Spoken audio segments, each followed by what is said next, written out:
technology is working like it's supposed to.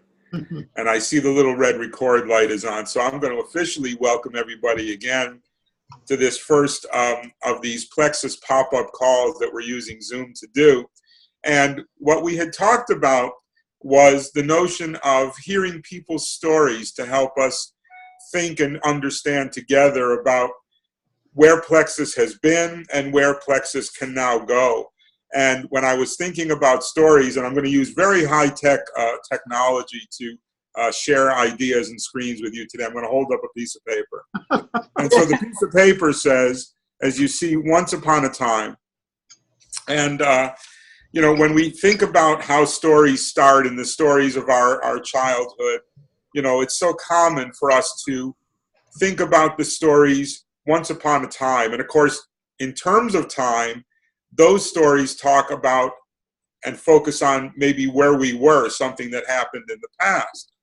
And I was also thinking, as I said to Denise a little bit ago, that one way that I think we may think about these as we are particularly entering into this holiday season is with a very famous story that envisions not just once upon a time, but this is in many ways a Plexus carol to me. And you know, in the Dickens story, we see that Scrooge experiences not only what was, but also he gets to see what is in ways that he didn't understand before, with Tiny Tim and the Cratchit family and so on.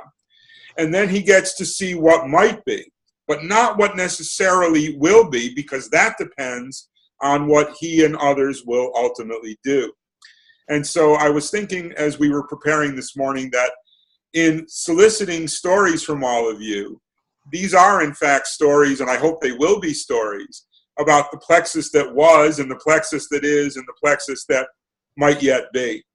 And that's kind of what we're hoping to hear about from all of you. And as you know, these are being recorded. And so we've asked some folks to share today. I've got a couple other people who are supposed to be joining us who said they would share stories today. Hopefully they will find their way here during the course of this time together.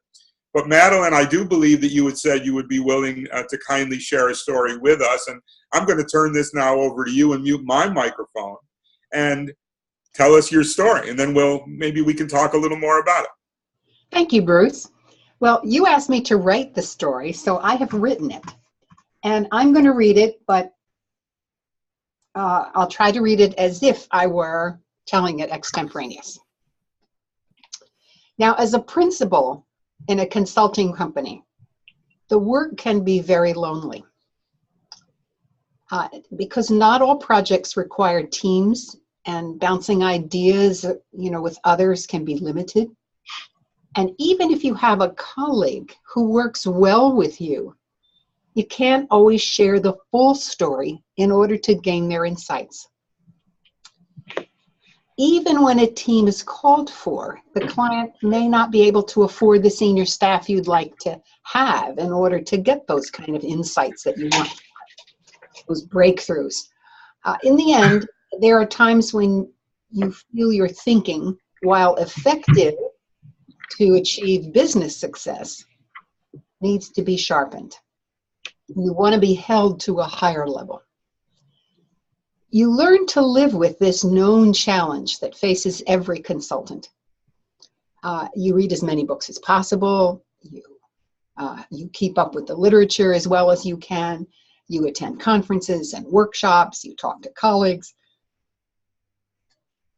Even then, you may not feel you're being brought to a higher level, a real higher level of seeing the world, of understanding the subtleties of human dynamics, or even global trends. When I was first invited to a Plexus meeting, I went because I had great faith in Lisa Kimball. When I got into conversation with others in Plexus, I knew I had found the intellectual environment I had been longing for. Members were from different industries, working at different levels, bringing different amounts of understanding of complexity, and holding me to a higher level of thinking and conversation. It was energizing. It pushed me to consider new ideas, and at the same time welcoming my own curiosity and exploration as sort of natural behavior when learning is part of your purpose. Now, I'm a member of the Plexus Institute, where intellectual conversation is equally challenging. In fact, I just finished a video teleconference with a group like this on Zoom on a wonderful topic, but it's never face-to-face. Well, it can be, but their conferences are very expensive. I was a founding member of Golden Fleece in Washington, D.C., where we looked at the use of story in organizations. It was where ideas, new ideas, and learning were equally challenging. But it no longer exists. We lasted for 10 years, we accomplished our objective, and we disbanded. So it's really Plexus that has filled the bill and has become my place of intellectual stimulation.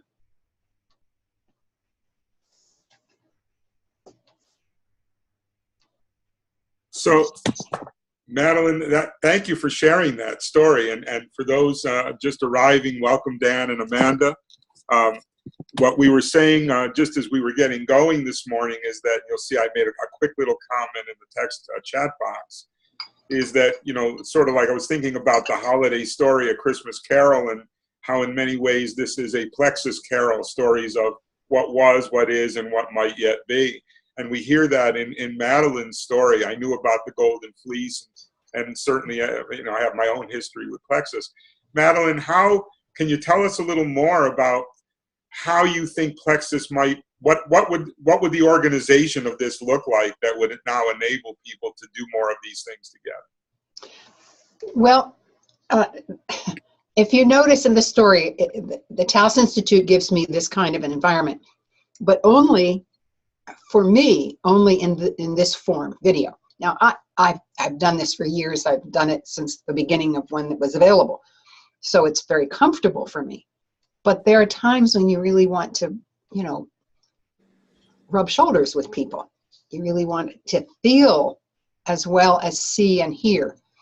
In the case of the Plexus Institute, their conferences are incredibly expensive now.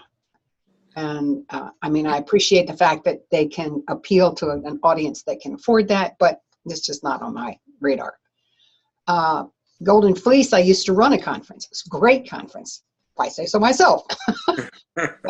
but we finished, and that was that.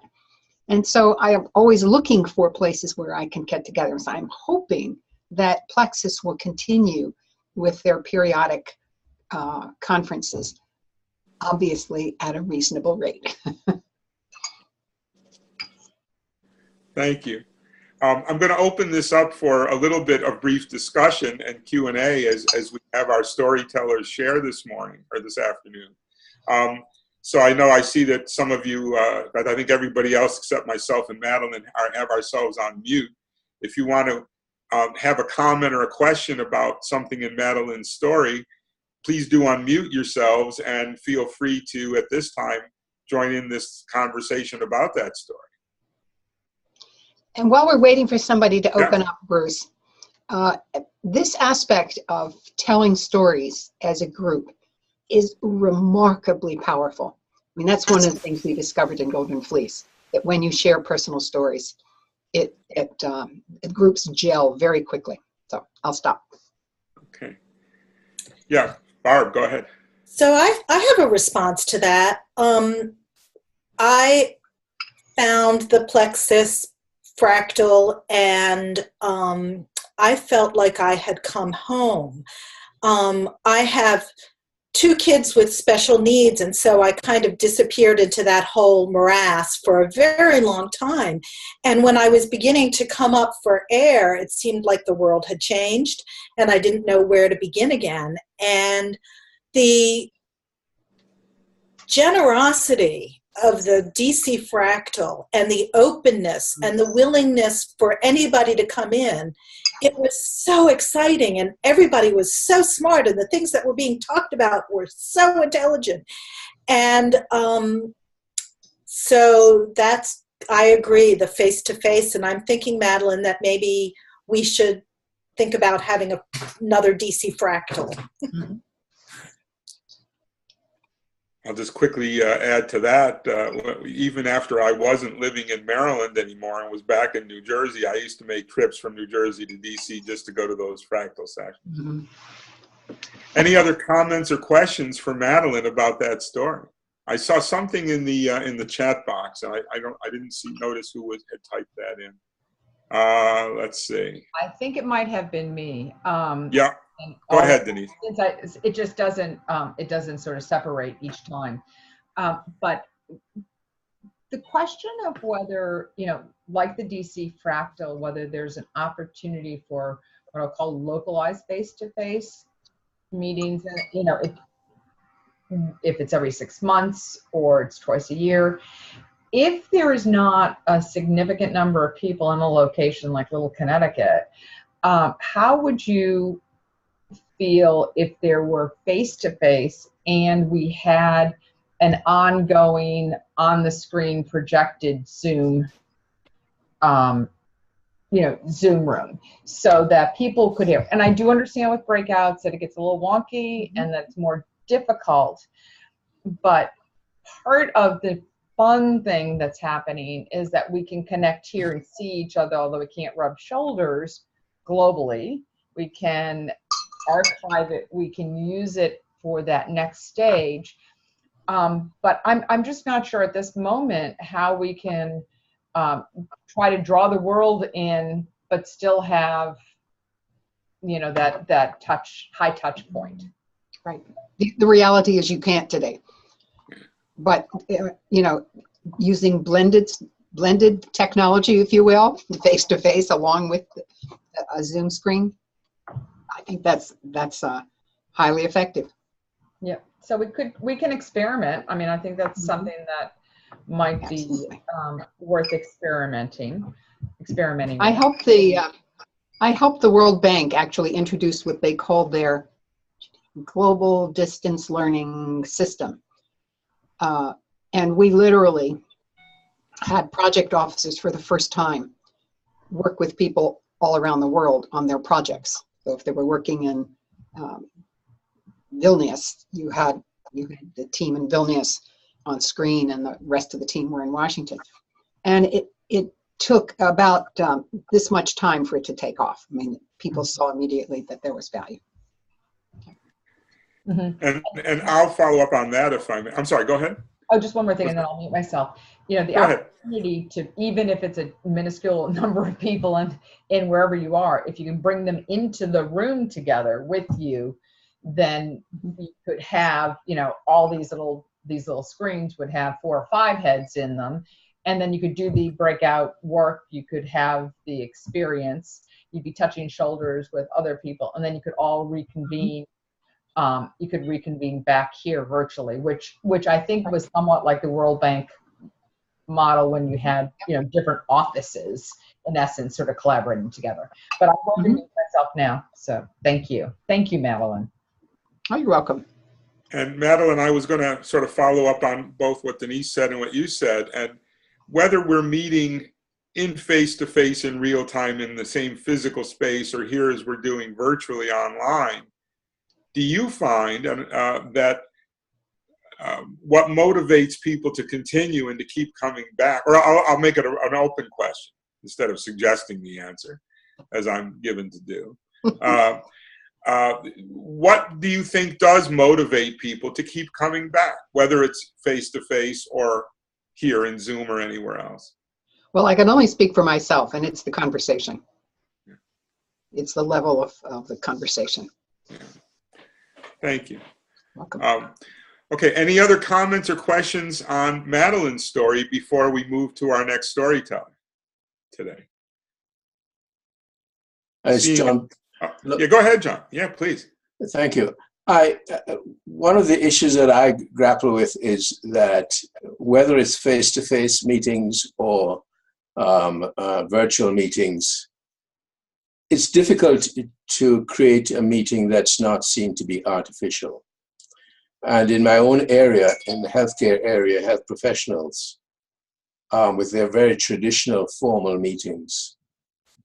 One of the things that has really interested me over the years is that when you go and visit a doctor's lounge in a hospital and you see clusters of people having coffee together, and they have arranged themselves because of the relationships that have been built there, and that's difficult to achieve in a formal setting.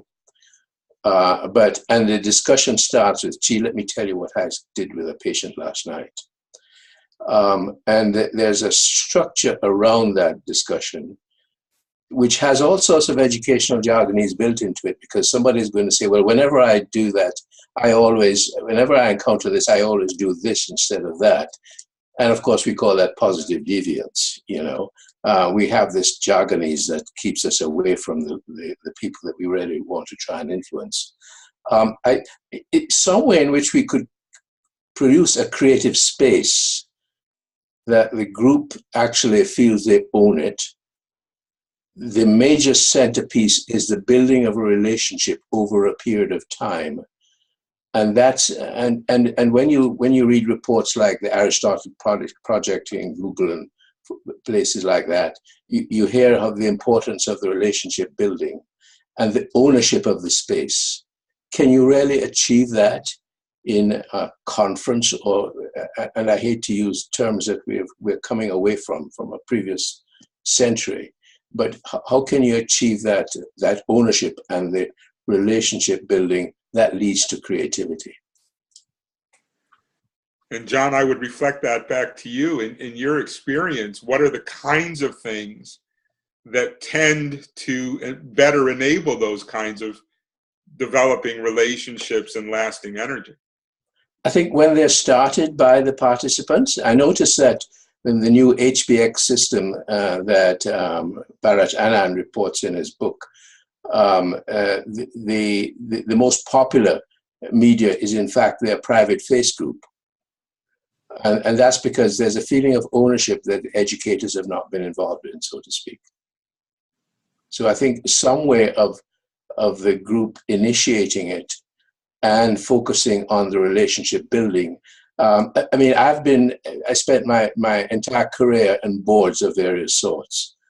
And you never get to know people on those boards because all you know about them is what they know in the literature. You never hear their inner voice because the relationship hasn't been built to allow that inner voice to come out. And that's where the emotion, the passion, and the creativity is needed for us to move forward. Do you think that, kind of following on what we've been talking about in terms of both in-person spaces and online spaces, do you believe that kind of relating and building together over time is possible in this kind of virtual environment? I think over time, yes, and it can be blended, and of course blending does help, but I think over time, and a community facilitation that has some interest and knows a little bit about the research in relationship building. Thank you. Anybody else with any comments or questions as we finish up with Madeline's story in this first segment? Bruce, there's a comment I'd like to make back to John. Yeah. You're really touching, I think, a very important point. And there's been a lot of research and work done in the area of knowledge management called communities of practice, where they really talk about how you form them, how you maintain them, all of the aspects of ownership, all those things. So that might be a source for us. Yes, it's in fact talking about your own practice as opposed to someone else's in a journal. I think that's really what needs to be talking about your own practice. Let me tell you about the patient I saw this morning, or as opposed to a case report, which is a sort of reified version of a patient's story. Yeah. I want to hop in. I do most of my consulting and coaching in healthcare, and spent yesterday at 2 major medical centers in New York City. And I love what John's talking about. The hierarchy sometimes stands in the way of people opening up to one another. I dare not say what I've done or what I think because someone else is going to push me down or out. And I think that the trust issue is a tremendous portion of what we're dealing with, is creating a safe space. And it does, whether we do it online or face to face, people have got to feel that there is something good that's going to come out of this, and I'm not going to be placed in a position where I've been made to feel foolish or been marginalized in any way.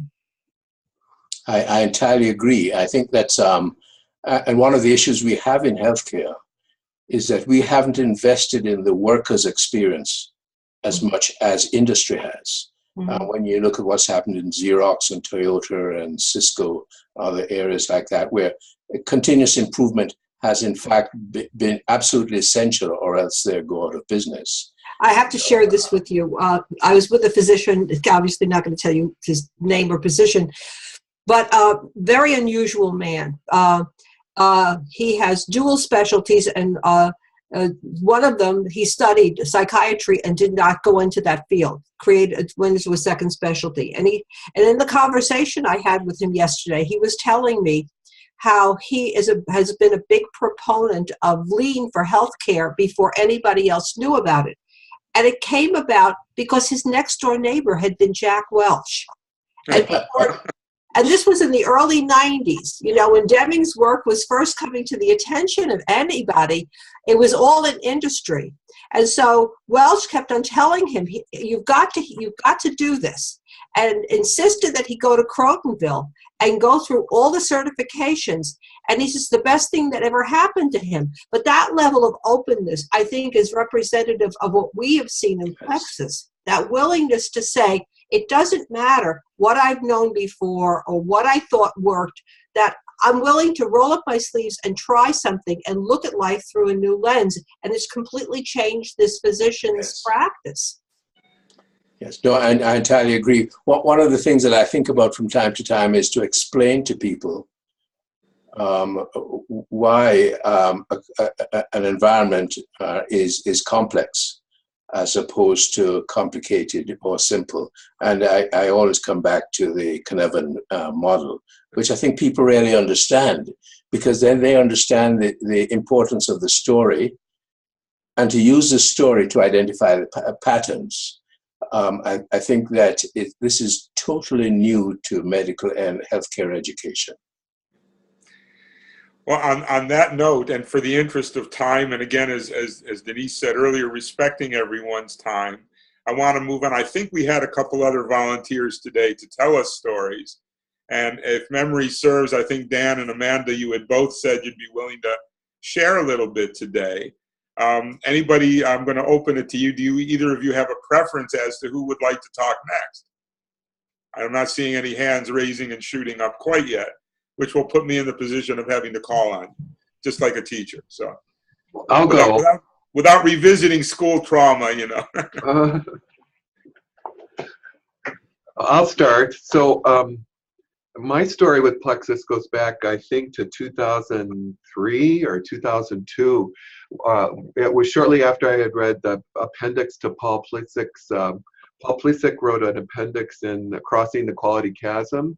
And in that, he said, if there was any hope for a redesigned 21st century healthcare system, it rested in our understanding and application of complex adaptive systems theory to the healthcare system. So I was a nurse educator at the time, and I was clueless. I didn't know anything about complex adaptive systems. And I thought, if I'm educating the next generation, and this is the only hope for a 21st century redesigned healthcare system, I better get some knowledge about it. So I called Kurt Lindbergh at the Plexus Institute, and I said, I'm trying to plan a sabbatical, and I would like to come and learn with you what complexity is and how you're using it in healthcare, how you're using it in nursing. And he said, oh, don't wait for the sabbatical, just come on down now, he said. We're having a conference, I think then it was about applications of complexity to nursing. And there was a conference in New Jersey, so I went. And then shortly after that, he said, well, would you consider being on the board of trustees? And I said, oh, okay. So not knowing what that involved. And so I did that, and I did that for a long time and got to know Henry and Keith and Lisa and Prussia and a variety of folks. And I think I did that 2005, 2010, maybe for 7 years. I was on the, and I saw a lot of peaks and valleys in terms of activity in the Plexus Institute. And the thing that I love about Plexus is that it's my go-to place for knowledge about complexity. And so I call it my knowledge network. And I love the fact that they were curating information about complexity. And I particularly loved the Plexus calls.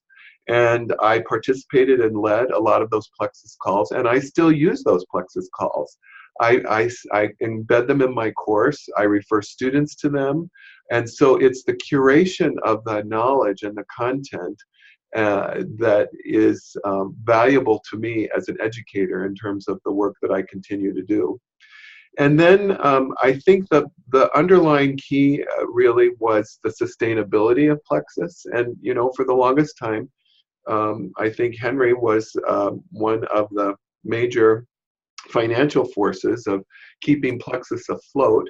And when we couldn't get traction in terms of financial stability, that's then when people began to think, oh, well, maybe there's other ways. And I think in some respects, things weren't moving fast enough for Henry in terms of the uptake of some of the complexity ideas. And that's then, I think, when he went off with Keith and started the liberating structures stuff. So Plexus went through a real slump there for a while, and we thought about actually closing it down way back when.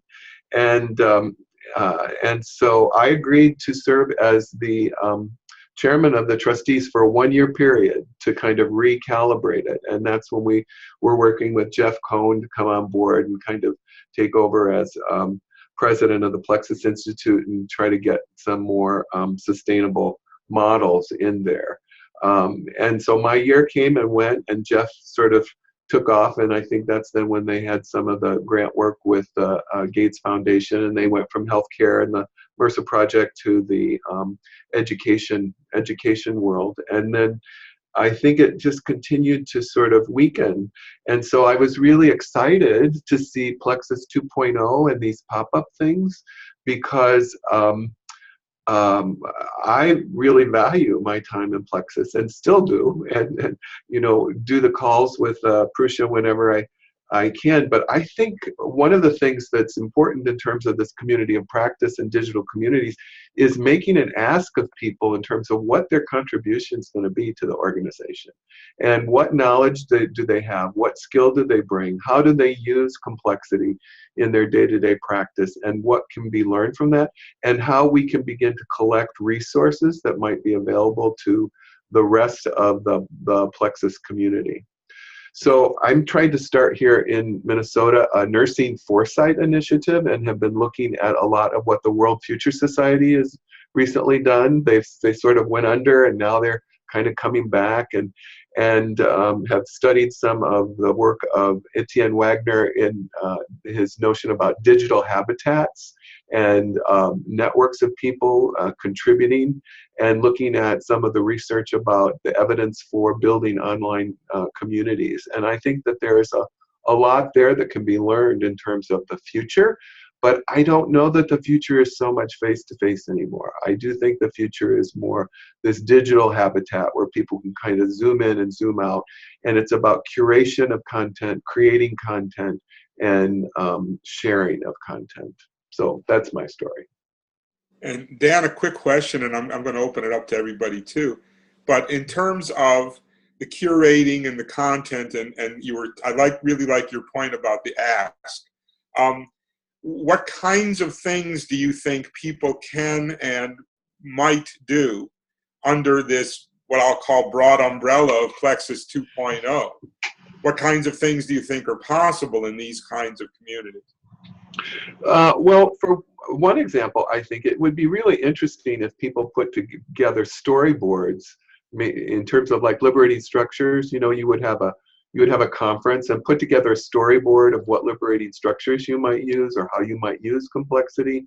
I think the recent publication that Plexus did about unexpected gifts is a great product that was curated over time, and maybe asking people to use that and give them feedback about that, and maybe expand that and write little vignettes about how that was useful or not useful, how to evaluate that. I think ongoing Plexus calls where people would contribute an idea about how they use.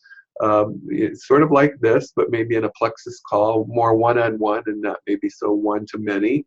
And then an index where people might be able to go and say, oh, I need to use complexity principles in a financial institution or a healthcare institution or a physician practice or a community center. Some of those sorts of things I think would be really useful and helpful. Thank you. And I'll now open this up, as we did before with Madeline's story, for questions, comments, input from everybody else. Just remember that right now everybody else is muted except for Dan. And so please unmute yourself. Madeline has unmuted herself.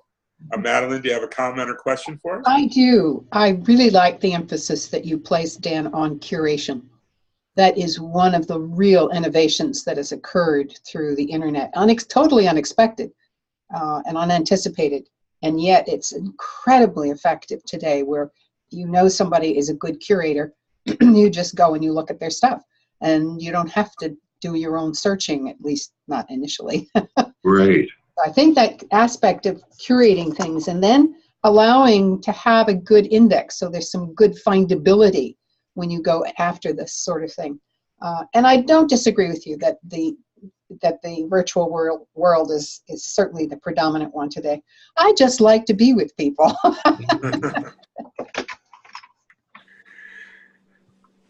Thanks, Madeline. You know, I'll just mention something, and some of you may know this particular Plexus past story and project, some of you may not. And it gets to me to this notion of curation and virtual space and technology and how these things happen. Some of you may know that, I don't know, I couldn't tell you exactly how many years ago now, but Plexus had worked on a very unique contract project with the Department of Health and Human Services about the future of electronic health records. Are any of you familiar with any of that? I'm not seeing heads going this way. So I'll just say that what had happened was that D. Hawk, the guy that wrote The Birth of the Chaotic Age, had somehow knew the Secretary of Health and Human Services, and they were talking about this.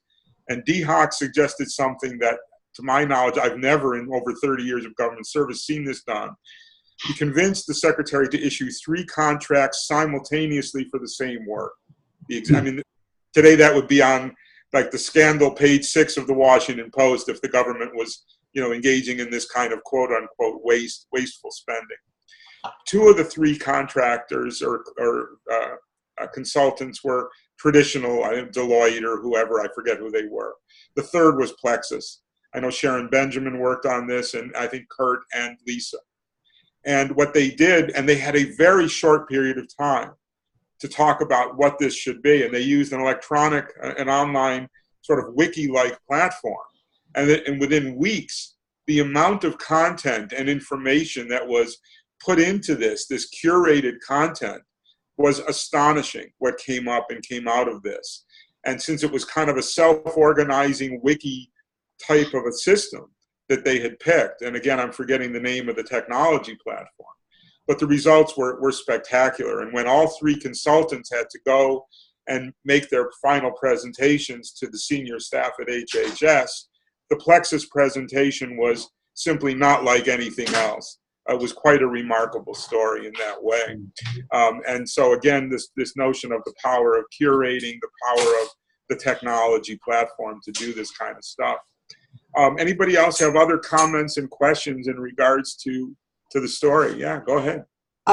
So I'm hearing curation, and I have to tell you, I immediately thought of Pinterest, because a lot of us over the years have figured out that we are constantly finding things and bookmarking them in places that we can't find.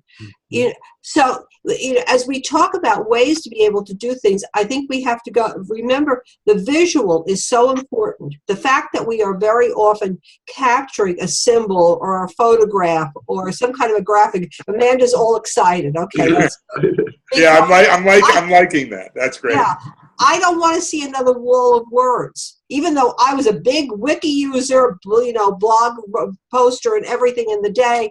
I think right now we understand if we can visualize something, if we can see patterns of things because of pictures and graphics, I think it's going to really capture people's imagination and engage them. Amanda, do you want? Oh, Denise, I think, has her hand up. Go ahead. Amanda, but I really like, Dan, what you were saying, because last week I had a conversation with a gentleman, Eitan Rich, who could not join us today, and he's in Germany, and he sort of COMPlexus and is hopefully going to be participating and adding some really interesting new concept. He does work primarily in the European Union. But one of the things that emerged out of the conversation was this concept of, and I said, people at Plexus are different. I said, we're different kinds of consultants. We're a different kind of professional class. And he said, stop. And I said, okay. And he said, that's really exactly what we are. We aren't saying that we're a particular kind of professional. We are a different kind of professional class. And Plexus can be, and going back to what Henri, has so strongly believed, that we need to be able to have clients, and we need to be able to have products, and we need to be able to have services, so that all of us can do the things we like with the people we want to be doing them with. We still need to pay the bills. And so Plexus has an opportunity, potentially, to be the platform for this new kind of professional class, so that you do give. So there is definitely a value for value. Your contributions are with time and energy and projects and products, and coming into a thing, every Monday morning, someone comes in and goes, I've been working on this particular project, and here are the things that I'm working on, and I need help on blank. Here's what the contract is, here's what the work is going to be, and I know that I'm going to do a blow-away project that's going to be infinitely better, like what happened with the Health and Human Services Department, if we come together. And that is something that doesn't happen in the consulting consortiums when people are coming from a wide and diverse background. Quiet. So yeah, thank you. Let's do this. And so, Denise, have you seen any examples where people have been able to self-organize projects like that in that kind of a way in this kind of environment? Any success stories? I do have 2 stories, and actually they're very personal. I mean, they're, looking to a network of people that I've worked with. I'm an independent consultant, and being able to come together and actually say, look, I have the potential to do this project, or I've been asked to do this project. Here's my area of expertise, and my other area of expertise, I know I won't be able to be effective with everything else that's on my plate. And from my perspective, what happens is clear articulation of what the give and the get is. And so, Plexus would have to be really clear and transparent on, here's what the project is, here's the contribution, here's what you're being paid. And it has to be fair, because people are going to be making those sort of specific choices based on how do they spend, 30 hours a week. And that's different than coming together and sharing and trying to learn and build new skills and, sort of hold yourself accountable, Madeline, and, reach for the stars and say, hey, I know a little bit about this, but I really want to be able to have an adequate conversation. So I think it has to do with trust, number one. It has to do, going back to you, John, to be able to say, I have been in conversation with everybody in this room, which I have, and I would feel very comfortable. Dan, less so, because this is the first time that we've actually talked, but I know a lot about you from everybody else, including Frank, who is our biggest cheerleader. But I would be comfortable picking up the phone and calling any of you and having that kind of conversation. So maybe this is the beginning, and maybe the framing of it as, this being a platform for this new professional class may be indeed a way that we can create something that is pretty distinct and different, and still work within the guidelines and the mission and the values of what Plexus is. So that's a very long story. Sorry, Bruce. No, not at all. I will give you more specific and share more specifics about exactly what that was with the group if you'd like. Thank you. And I see that Brooke has joined us. Welcome. And where we were at right now is we've been sharing some stories, and we've heard stories so far from Madeline and from Dan. And I think we've got another storyteller who's waiting very patiently, Amanda, to talk to us as well. So, Brooke, welcome. Oh, I heard something somewhere. I'll just share two other little follow-ups. Recently, I joined a group called the Professional Futurists Association, PFA, and they have a network of people with profiles that do much of what Denise was just talking about. There's a Google listserv, and they put out questions, and they get responses from each other. They share resources. They kind of look at issues. They ask where the best current trend information is in that regard. So that might be a model. And the other one is the World Federation of Future Societies. It also has a listserv, and they have an interesting website that's curated where they've put together a list of all of the courses on futures around the world at different universities in different countries. And they are they also had another group that they were trying to build called Unlocking Foresight. But now Unlocking Foresight is now going to be shifted to the platform called futurethink.com. And that is, I think, a consulting firm about futures thing that has done a lot of curation about futures methods, futures research, futures thinking, futures strategies, and that sort of thing. So I think that things are out there. So. Excellent, thank you. And I saw a comment go by, I think it was from Loretta, about Matt Taylor. Yeah, for those of you who are not familiar with Matt and Gail Taylor's stuff, I would sort of second that. Really interesting work, both verbally and visually, if you're not familiar with it. Exactly. I mean, I just kind of fell into M.G. Taylor in the fall of 1997, which was just around the time that there was a feature article in Fast Company about them. I hadn't seen the article. That's where I saw it. Well, I wound up in Hilton Head and just walked into the site not knowing what they were, and wound up quitting my job 6 weeks later and joining them because I was so enamored of what they were doing. They had about 6 paid staff and about 200 associates who were not on payroll. And each one was sponsored by somebody else who was in the team. So just like we're saying here, we understand one another and we speak well of one another and we understand what it means to be part of something. And, so we know who'll fit in. And they were, gave everybody a chance to be able to do a gig without being compensated, to be able to prove that they had the mettle to be able to partner with them. And they had unique methods. You can find the old M.G. Taylor website stuff archived with outrageous amounts of content because Matt Taylor is fabulous at archiving everything. But I think what was most important was that this was so respectful of people and their skills. We understand that you've got the personality. We were talking about a professional class. They were a professional class, without doubt. But when you join them, they said, what would you like to do? And there were like a dozen different roles you could do within a consulting gig, and there were 20 consultants on a gig. So, there was a couple of people doing certain things, but everybody pitched in on almost everything. if you became skilled at something and wanted to continue doing it, you could, but they would encourage you to try your hand at other kinds of things. So, there were people who were doing graphical facilitation. There were people who were doing music arranging for the background of the events we would run. We would write activities. We would publish the results of a gig. It was absolutely amazing. But it was always, who wants to do the next gig? Here's who our client is. It's in this industry. This is the name of the company. This is the issue they're going to be working on.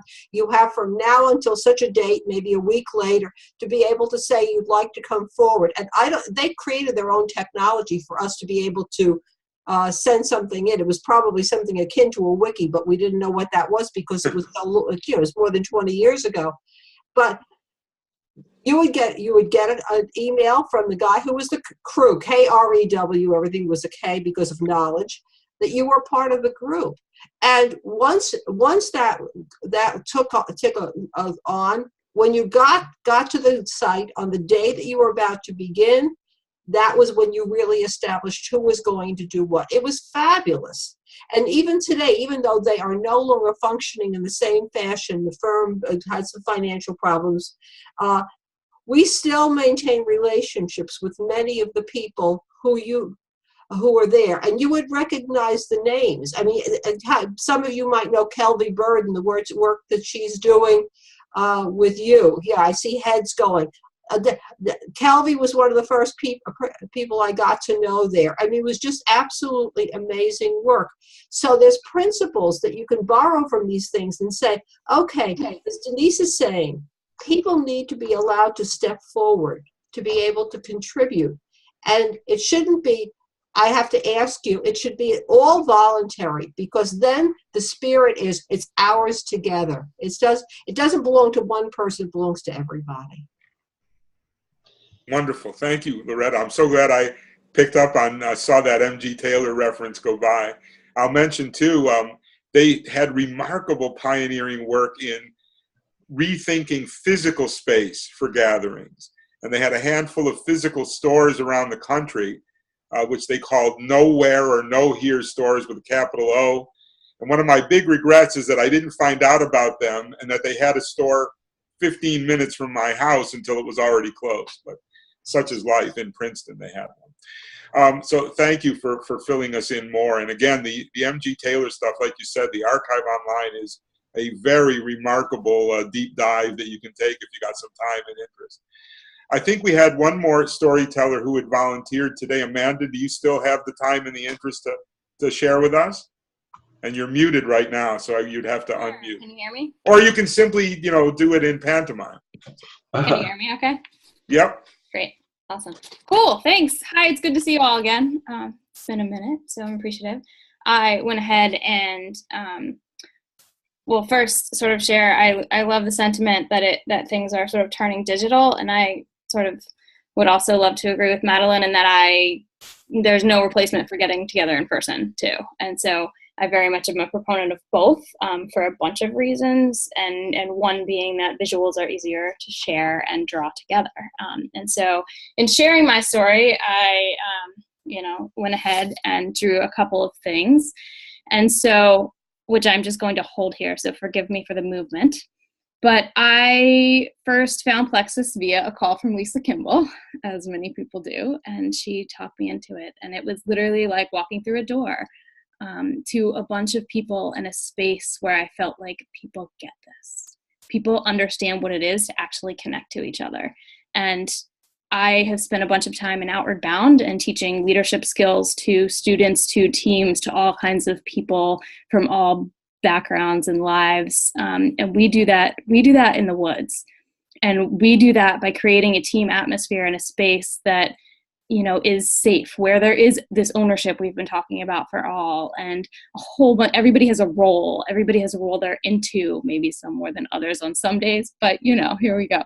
So, to walk into this space of sort of what was my first conference, where people were using liberating structures, were using the space for connection in different ways than I had previously seen was really powerful to me to say, hey, wow, I can take that stuff I do in the woods and I can do it here. And there are other people out there already doing it. And so for me, that was a huge and awesome thing. And sort of then what has come from there has just been tons of connections and relationships. And, we use the word connections all the time. And my other half is always, I also use the word energy a lot, right? Like, oh, there was really great energy. And he's always pushing me like, what in the world do you mean about energy? Like, you just use these words. That could mean 17 different things. There's, energy that goes with the tech world. There's energy in this world. And so I've been working really hard to not use these really broad words like connections and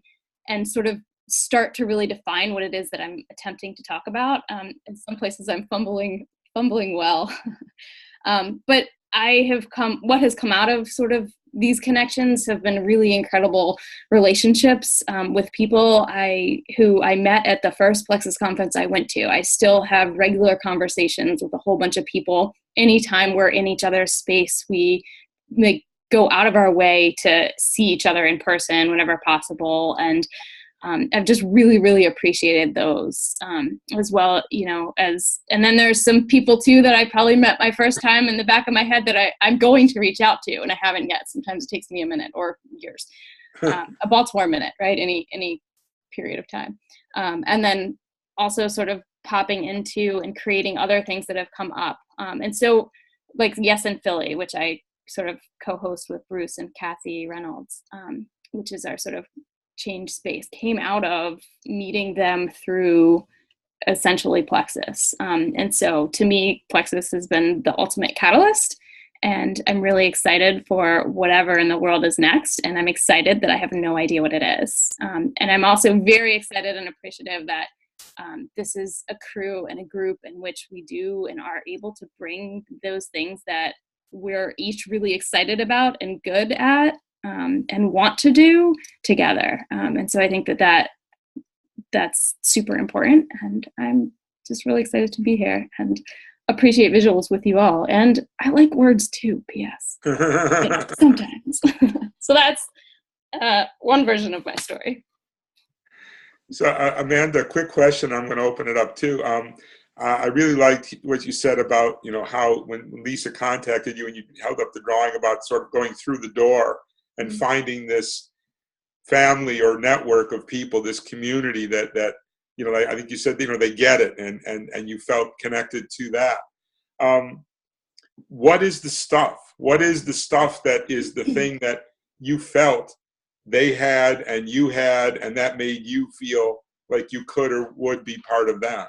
Oh man, that's a great question, Bruce. And I think it's one that I maybe have been trying to answer for many years, but it's in some ways, I think it's hard. It's partially hard because it's not a word answer, right? Like if we were all in the same space, I would have us all actually pause for a second and take a deep breath together, right? And so that sort of connection, there we go again with that word, that sort of connection, but it's also, I think, this idea that so often we go to conferences and it's like, oh, I'm here to learn. I'm here for that intellect. I'm here to get that specific knowledge or that thing or talk to that person. Where with these kind of things, it feels like it's that sort of intellectual piece, but there's also this acknowledgement to our humanness. There's some acknowledgement to not only our humanness, but the systems and the outer environment in which we sit and are and be. And every time I move in this way and I'm trying to talk to you guys and you guys can't see, right? There's so many things that affect. And so I think there's that acknowledgement to all those variables needing to work together and this sort of interconnectedness of things. Because it's not just about connecting like A to B. It's, you all know this already. So. That's my. No, and I appreciate, these calls, as are being recorded, and so other people who aren't joining us today, they're going to hear, your great answer to that, and I appreciate that, and I really like what you said about, it's that shared thing. It isn't just the typical conference thing of you've got this piece of knowledge in your head and you're going to give it to me, and then it's going to be in my head. It reminded me of when I first met Ralph Stacey. and his notion that knowledge doesn't exist in us, it exists between us. Mm-hmm. That it's relational Space and in dynamic. between. Yeah, White and it's space. Yeah. relational and dynamic in that way. So I'm going to open this up as we have for our other storytellers today. Anybody else have a question or a comment for Amanda? Madeline, Amanda, you got to unmute yourself. Amanda, I just loved your words. I loved your energy. And I'm so glad we got to the young voice in this crowd. And I really value how you articulated moving beyond the intellectual to the humanness. I think that's really great language. Thank you. Thank you. Anybody else, any other questions or comments at this time for Amanda on this? I know for myself, working with Amanda and knowing, I see that energy every time we get together and walk into that Yes and Philly space. It's the possibility coming coming to life. It's just a great thing to experience again and again and again when we do this together. So not hearing or seeing any other comments, and you all have made it real easy for me to facilitate the timeline on this. We are exactly at the 1 hour mark. And I want to thank everybody. And Denise, I'm going to turn it back over to you to give us some concluding Plexus wisdom and comments, if you would. But you got to unmute yourself. I will unmute myself, and I will also share. This is what I do. I have thousands and thousands of these pages, and I always sort of guide my reflections based on what I've been writing down. Sometimes there's pictures. I don't know if I have any here that I can share, but it's a way to bring that energy and what's here into a space so that I can then create those connections. And I have started drawing more pictures, and I occasionally share them with Amanda and Barb. But I think, thank you. But I think what's really cool, and what I'm holding right now is, okay, this is so fabulous. I'm so appreciative of everybody's time, and I'm anxious. And I guess I'm going to say that, and it's going to go out in the recording, because I don't want to lose the opportunity and the potential that we have. And I personally need everybody to say, okay, here's what I'm doing. Here's what I think could potentially happen. Here's the energy that I'm bringing. And Amanda has been a really good coach on that, of me asking. And also the guidance to say, step up. Where can we go with this? And we have another pop-up coming up on Friday with Mark Narcus Kramer, who's really anxious to write a book about his experiences in the MITRE Corporation and do exactly what Dan said. Where are those experts in complexity that have models or experiences that could be applied to more traditional, process improvement, NGO, governmental experiences? Really cool, really daunting, and really cool.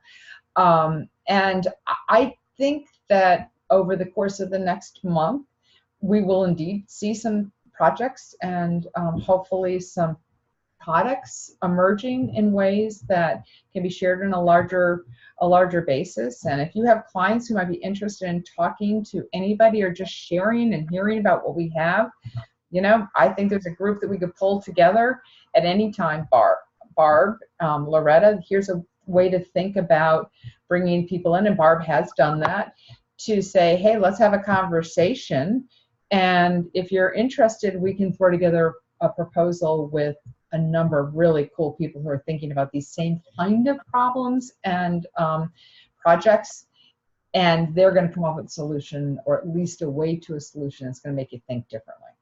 So that's my pitch. Bruce, thank you. This is the first. I know there's going to be more because there's an infinite number of stories, and I'm really appreciative for everybody here. And see you on Friday if you're available. Otherwise, you'll have the recording. And I am going to be in Washington next week. So I hope that for those who are in DC, if there's an opportunity to get together, I'd really like to do so. Okay, thank you. I'm going to stop the recording. Okay. Thanks, everybody. Great. Really appreciate it.